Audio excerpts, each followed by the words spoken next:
நமக்கு ரசூலுல்லாஹ் சொல்லி கொடுத்த ஈமானிய அடையாளம் என்ன?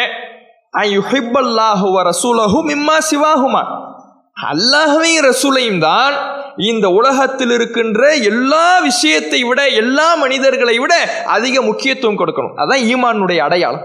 இந்த மார்க்கம் தான் எனக்கு முக்கியம், மறுமை தான் முக்கியம், அதில் நன்மையை அடைவதுதான் முக்கியம். இந்த பொருளாதாரம்லாம் அடுத்ததுதான், இந்த உறவுகள்லாம் அடுத்ததுதான், இங்க இருக்கக்கூடிய வசதிகள்லாம் அடுத்ததுதான். இங்க வாழ்வதற்குத்தான் எனக்கு வசதிகளை தவிர, பொருளாதாரமே தவிர, நான் என்னுடைய மறுமையை இழப்பதற்கு அல்ல. இந்த நிலை வரணும்.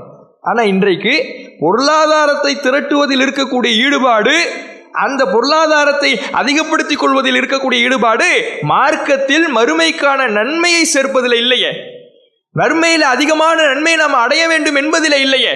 அப்ப எந்த விஷயத்தில் அதிகமான ஈடுபாடு இருக்கிறது என்பதை நாமே சுய பரிசோதனை செய்யணும்.